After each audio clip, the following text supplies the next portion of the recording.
Hi friends, இப்போ நம்ம Pandya sous பார்க்க போகிறோம். பாண்டிய சோஸில் வந்துட்டு எடுத்த உடனே அரிசிங்கிற அரிசி மூட்டையை காமிக்கிறாங்க. அரிசிக்குள்ளே காதல் முளைக்குதுடா மீண்டும் மீண்டுமா அப்படிங்கிற மாதிரிச்சு. ஒரு தடவை காதல் முளைச்சதுக்கே மொத்த குடும்பத்தையும் கொண்டு போய் நிற்க வச்சுட்டா. இப்போ ரெண்டாவது தடவை காதல் முளைக்குதுங்கிறா. ஒன்றும் புரியலையே அப்படிங்கிற மாதிரி ஆயிடுச்சு. ஒன்றும் இல்லைங்க, அதாவது அவங்க கடைக்கு ஜாமான் கொண்டு வருவானே அந்த பையன் மேலே திடீர்னு ஒரு ஈர்ப்பு. என்ன ஈர்ப்பு? வீட்லேயே நாங்கள் ஹோல்சேலில் எல்லாத்தையும் தயாரிக்கிறோன்னு சொல்ல, அதுக்கப்புறம் இதை நினச்சி இவங்க சிரிசினையும் சிரிக்கிறாங்களா. சிரிக்கிறியா மனசுக்குள்ளேன்னு இவங்க ஒரு பக்கம் கணக்கு போட ஆரம்பிச்சிட்டாங்க.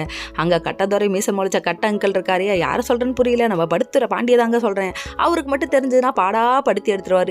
இது புரியாமல் இங்கே ஒரு பக்கம் காதலில் விளையாடுறாங்களாமா, இன்னொரு பக்கம் வந்து காதல்னு சொல்லிட்டு இப்போ மோதலில் உட்காந்துருக்காரு நம்ம சரவணன் தம்பி. என்னன்னு தானே பார்க்குறீங்க, அதாவது அஞ்சலியே நினச்சி ஃபீல் பண்ணிட்டு இருக்காருப்பலையா. இதெல்லாம் தேவையாயா, சொந்த செலவில் சூனியத்தை வச்சுக்கிட்டு இருக்கே. இங்கே இருக்கிற ஒரே ஒரு நல்ல பேர் என்னன்னு தானே பார்க்குறீங்க, நம்ம கதிரும் ராஜியும் தாங்க. அது என்னைக்கு பிரச்சனை வராமல் இருந்தால் சரி அப்படிங்கிற மாதிரி ஆயிடுச்சு. செந்திலுக்கும் மீனாவும் தான் இப்போ 7 நாட்டு பிணி நடக்குது போல். இங்கிட்டு அங்கிட்டு சின்னப்படுறாரு நம்ம செந்தில். என்னை மன்னிச்சுக்கோமான்னு சொல்கிறாரே தவிர நான் பண்ணது தப்பு தான் ஒத்துக்கவே மாட்டாரு.